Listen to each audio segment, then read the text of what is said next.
Wa hubbiba ilayya sunnatu Rasulillah sallallahu alaihi wa ala alihi wasallam.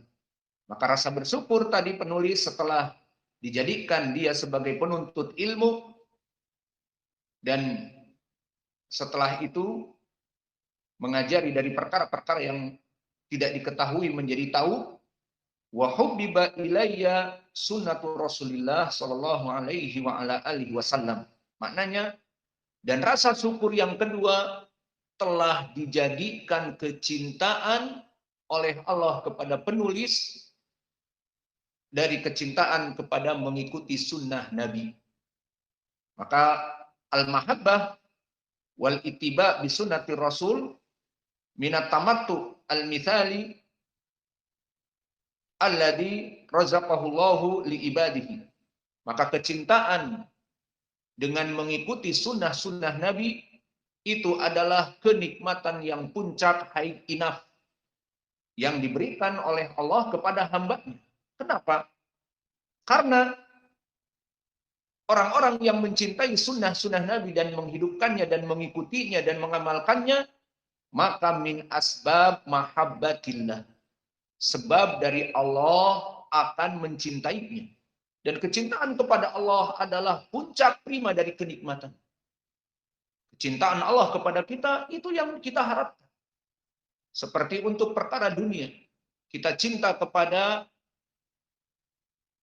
misalnya orang yang mempunyai kedudukan yang tinggi, seperti mencintai gubernur yang ada di tempat kita. Maka dengan gubernur itu mengetahui dengan kita, kedudukan kita, nama kita, dan kehidupan kita, senang. Kenapa? Mungkin suatu hari bisa membantu kita. Kalau ada apa-apa bisa menelpon gubernur, misalnya. Maka di sini bukan hanya gubernur, dicintainya oleh Allah yang menciptakan gubernur-gubernur di dunia. Maka kecintaan Allah kepada kita adalah puncak dari prima, dan kecintaan ini disebabkan karena Allah menjadikan kita kepada cinta kepada sunnah. Maka sebab itu Allah berfirman di dalam surat Ali Imran, "Qul in kuntum tuhibbunallah fattabi'uni yuhibbukumullah wa yaghfir lakum dzunubakum wallahu ghafurur rahim." Maka katakanlah wahai Muhammad, in kuntum tuhibbunallah, jika kalian ingin dicintai oleh Allah, fattabi'uni, maka ikutilah sunnah-sunnahku. Yuhibbukumullah, Allah pasti akan mengampuni, mencintai kalian. Wa yaghfir lakum dzunubakum. Wa yaghfir lakum dzunubakum, dan juga diampuni dosa-dosa kalian. Dan Allah Maha Pengampun lagi Maha Penyayang. Dan kemudian berkata penulis, wa kana fadlullahi alayya aziman. Maka di sini penulis mensyukuri Rabb-Nya dari keutamaan yang Allah berikan kepada dirinya dari ilmu nafi'. Tadi yang pertama, dia bersyukur karena Allah memberikan dan mengajarkan ilmu yang tadinya dia tidak mengetahuinya menjadi mengetahui, sehingga bisa menulis kitab ini. Dan yang kedua tadi, ittiba'us sunnah. Allah memberikan kecintaan kepada menghidupkan sunnah dan bahkan menulis kitab-kitab yang berhubungan dengan sunnah. Maka ini adalah keutamaan yang Allah berikan kepada penulis. Maka ini masuk kepada ayat, dzalika fadlullah yu'tihi may yasha wallahu wasi'un alim. Maka di dalam ayat ini Allah mengatakan, demikianlah Allah memberikan kepada hamba-hambanya yang diinginkan. Sebagian hamba diberikan ilmu, sebagian hamba tidak diberikan ilmu, sebagian hamba diberikan fadilah, dan sebagian hamba tidak diberikan. Dan di ayat yu'tihi man yasha, maka di sini ada masyiah muqtarinah bil hikmah. Di sini ada yu'tihi man yasha, kehendak Allah yang diiringi dengan hikmahnya. Maknanya, mangkana ahlan lil fadl atahullahu al fadla. Barang siapa yang menurut Allah bahwa dia itu lebih berhak untuk mendapatkan keutamaan dari yang lainnya, maka Allah akan memberikan keutamaan tersebut. Sehingga ini adalah pilihan Allah dari hikmahnya. Allah mempunyai hikmah. Si fulan diberikan lebih, si fulan tidak diberikan, atau si fulan diberikan sedikit. Maka ada yang alim, ada yang alhamdulillah penuntut ilmu, dan tidak seperti orang alim ini, dan ada yang awam yang tidak sama sekali mengetahui ilmu. Dan ada dari kelompok yang tidak ingin menuntut ilmu juga. Maka di sini tatafawatun nas, bertingkat-tingkat manusia. Dan ini kita harus mensyukurinya karena yu'tihi man yasha. Allah memberikan keutamaan ilmu dan memberikan keutamaan mengikuti sunnah tadi dari manusia-manusia yang Allah tidak memberikan kenikmatan ini. Maka masuk kepada ayat tadi, dzalika fadlullah yu'tihi man yasha. Kalimat yu'tihi man yasha di sini ada masyiah muqtarinah bil hikmah. Maknanya mangkana ahlan bil fadl atahullahu al fadl. Maka barang siapa yang Allah menginginkan kepadanya keutamaan, Allah berikan dari hikmahnya, dan orang yang lain tidak diberikan. Dan ini sesuai ucapan Allahu a'lamu haitsu yaj'alu risalatahu. Maka Allah lebih mengetahui di saat menjadikan bagi dia risalah-risalahnya kepada Nabi. Allah memilih para Nabi dan para aulia, dan memilih juga para da'i ilallah. Maka falam yaj'al risalatahu illa fiman huwa ahlun lahu.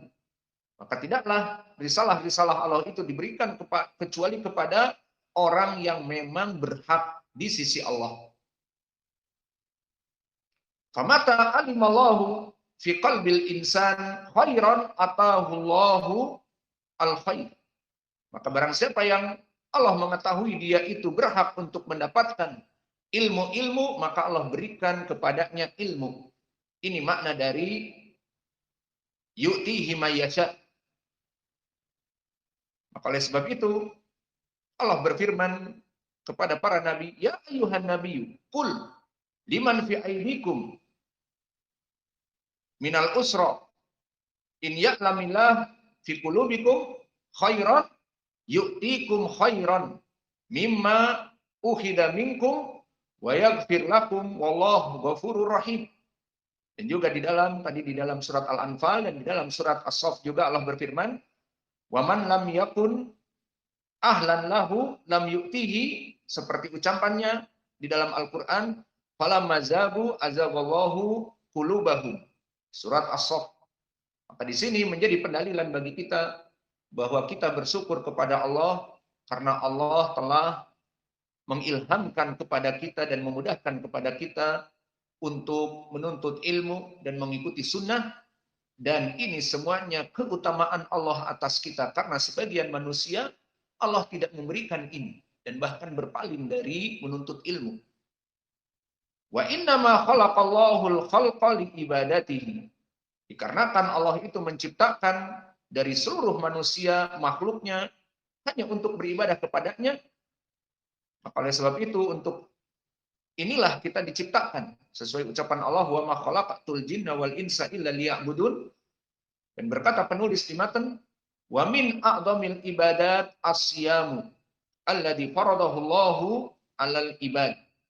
Maka dari perkara diperintah kita untuk beribadah tadi, wa ma khalaqtul jinna wal insa illa liya'budun, dari ibadah-ibadah yang besar dan agung dan bahkan menjadi syarat dari seorang muslim adalah wa min a'dhamil ibadat asyam, berpuasa, terutama Ramadan yang wajib, yang faradallahu alal ibad, yang Allah wajibkan atas hambanya. Dan pendalilannya seperti pendalilan kewajiban puasa ini di Al-Baqarah. Allah berfirman, kutiba alaikumusiyam kama kutiba alal ladina min qablikum la'allakum tattaqun. Dan berkata penulis di mukadimahnya, fala yuqbalu minal amali illa aswabahu wa akhlasahu fa akhlasahu makana lillahi ta'ala. Maka maknanya di sini dari syarat diterimanya ibadah ada dua. Pertama, al-ikhlas lillah, bahwa ibadah seseorang seperti yang diinginkan di sini, ibadah yang akan kita bahas, puasa. Maka dia berpuasa tujuannya untuk Allah. Seperti Allah berfirman, wa ma umiru illa liya'budullaha mukhlishina lahuddin. Tidaklah diperintah manusia untuk beribadah kecuali mengikhlaskan ibadahnya kepada Allah. Dan juga seperti ucapan Allah, innama nut'imukum liwajhillah la nuridu minkum jazaa'a wala syukura. Bahwa sungguhnya kami memberikan makanan kepada mereka orang-orang yang fakir dan miskin untuk wajah Allah. La nuridu minkum jazaa'a wala syukura. Tidak ingin dari kalian itu pahala-pahala balasan kecuali untuk Allah. Dan ini sesuai di dalam hadis juga, hadis yang muttafaqun alaih dari Umar, innamal a'malu binniyat wa innamal likulli imri'in ma nawa. Bahwa sungguhnya amal-amal soleh itu tergantung niatnya. Dan di dalam hadis juga berkata Rasulullah Shallallahu Alaihi Wasallam yang diriwayatkan oleh Imam Muslim dari Abi Hurairah, kalau Allah Taala di hadis qudsi, ana agna syuraka ani syirki man amila amalan asyraka bi au fihi ma'i ghairi taraktuhu wa syirkahu. Berkata Allah di hadis qudsi, aku agna syuraka tidak butuh kepada perserikatan dalam peribadatan. Maka barang siapa yang melaksanakan amalan dan bersarikat ibadah puasa untukku dan ibadah puasa untuk manusia ataupun untuk mendapatkan dunia, maka di hari akhirat kelak taraktuhu wa syirkahu. Aku akan meninggalkan dia dan amalan-amalan yang dia laksanakan. Ini pendalilan dari al-ikhlas. Adapun pendalilan dari mutaba'ah, wa aswabuhu makana muwafiqan li sunnati Nabi sallallahu alaihi wa ala alihi wasallam. Dan juga dari syarat yang kedua, aswabuhu maknanya apa? Sesuai dengan sunnah Nabi. Makna aswabuhu makana muwafiqan li sunnah, maka syarat yang kedua, diterima ibadah itu dengan mengikuti sunnah. Maka ini syarat yang kedua, diterima amal. Dan pendalilannya seperti hadis yang datang dari Aisyah yang muttafaqun alaih, man ahdatsa fi amrina hadza ma laysa minhu fahuwa raddun, dan berkesendirian Imam Muslim dengan lafaz man amila amalan laisa alaihi amruna fahuwa raddun. Barang siapa yang melaksanakan suatu peribadatan yang bukan berlandaskan dari ibadahku ataupun sunnah-sunnahku kata Nabi, fahuwa raddun, maka dia tertolak. Maka inilah dari muqaddimah yang ditulis oleh penulis. Maka karena ini, karena apa? Karena dua syarat ibadah tadi. Pertama, manusia diperintah di dunia untuk beribadah, dan agar ibadah diterima harus ikhlas. Dan yang kedua harus mutaba'ah. Maka penulis menulis kitab Al-Akhbar As-Sahihah fi Fadhail Siyam agar keutamaan-keutamaan yang berpuasa mempunyai keutamaan yang banyak dan akan merasa lebih semangat dalam berpuasa. Maka insya Allah kita masuk kepada matan yang akan datang. Dan ini tidak usah dihafal muqaddimah ini. Kita mulai menghafal dari Al-Babul Awwal. Insya Allah nanti malam kita masuk. Tamam. Wa naktafi ila huna wa jazakumullahu khairan wa barakallahu fikum. Subhanakallahumma bihamdika asyhadu an la ilaha illa anta astaghfiruka wa atubu ilaik.